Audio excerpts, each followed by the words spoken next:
পৌষ সংক্রান্তি উপলক্ষে হেমনগর এলাকায় সকাল থেকে বিকেল 5টা পর্যন্ত উপচে পড়ল পুণ্যার্থীদের ভিড়। প্রত্যন্ত সুন্দরবন অঞ্চলে হিঙ্গলগঞ্জের বিভিন্ন এলাকার মানুষেরা অর্থের অভাবের জন্য মকর সংক্রান্তির দিনে গঙ্গাসাগরে স্নান যাত্রায় গিয়ে পুণ্য অর্জন করতে পারেন না। তাই তারা হিঙ্গলগঞ্জের হেমনগর রায়মঙ্গল নদীর পাড়ে মকর সংক্রান্তি উপলক্ষে নদীতে স্নান করে পুণ্য অর্জন করেন।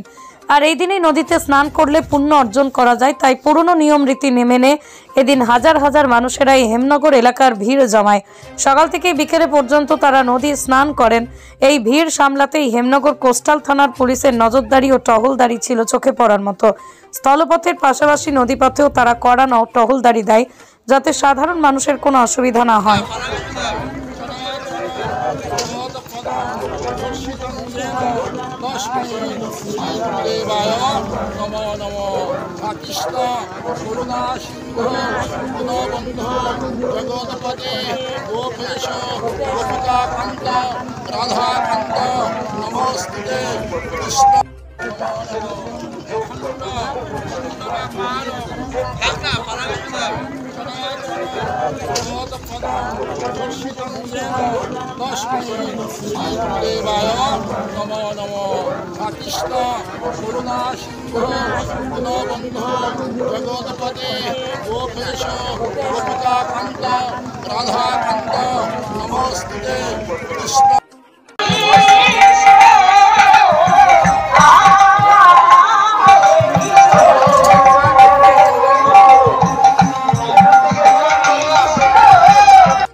দেখছেন সরাসরি হেমনগর কল্পগঙ্গা সাগর মেলার স্নান ঘাট থেকে।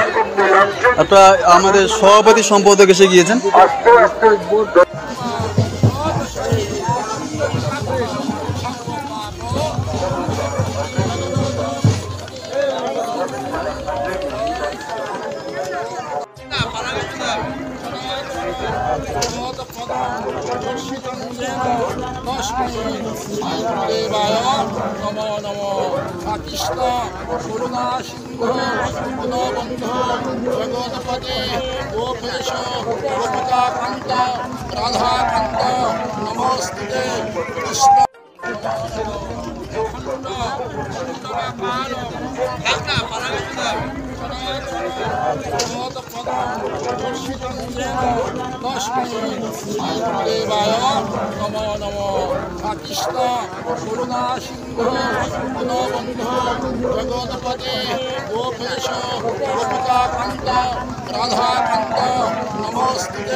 দেখছেন সরাসরি হেমনগর কল্পগঙ্গা সাগর মেলার স্নান ঘাট থেকে।